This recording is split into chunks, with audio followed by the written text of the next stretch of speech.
श्री माता वैष्णो देवी जी की पावन यात्रा बहुत ही पवित्र यात्रा मानी जाती है।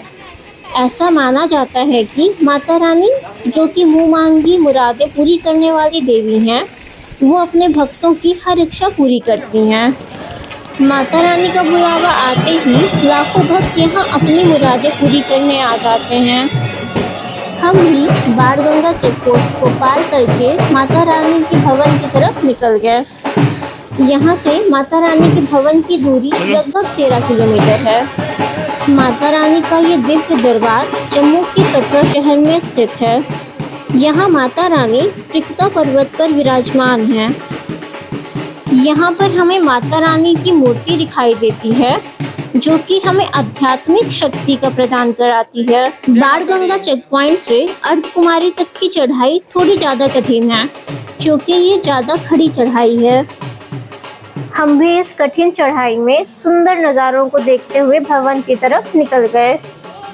यहाँ का नज़ारा बेहद ही खूबसूरत है, मानो चारों तरफ देवी की महिमा और प्रकृति की सुंदरता का एक अनोखा संगम हो। मानो हर एक कदम के बाद माता रानी का आशीर्वाद मिल रहा हो। पुराने रास्ते में हमें जगह जगह पे खाने की शॉप्स मिलती रहेंगी। यहाँ पे जगह जगह श्राइन बोर्ड का भोजनालय भी स्थित है, जहाँ बहुत ही कम रेट में हमें चीज़ें मिल जाएंगी। मेरे में तो आ रहा है अभी। हम यहाँ पे रुक के थोड़ा आराम करते हैं। हमने यहाँ पे चाय और ब्रेड पकौड़े ऑर्डर किए थे, जो कि रेट के हिसाब से ठीक थे। हाँ। सुंदर नज़ारों को देखते हुए चाय और ब्रेड पकौड़े खा के हम फिर से अपनी यात्रा की तरफ निकल पड़ते हैं।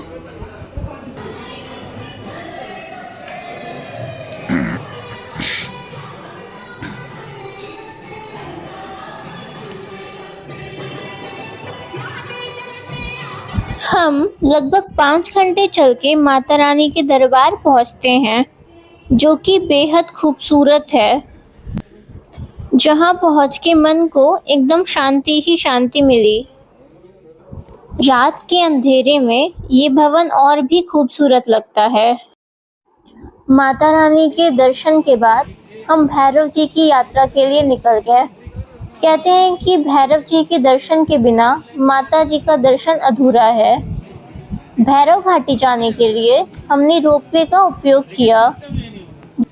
रोपवे में जाने के लिए हम लोग ऑनलाइन बुकिंग किए थे, जिसमें हमें 100 रुपये पर पर्सन का टिकट पड़ा था। आप ये टिकट ऑफलाइन भी ले सकते हैं, लेकिन ऑफलाइन लेने के लिए हमें बहुत लंबी लाइन लगानी पड़ती है।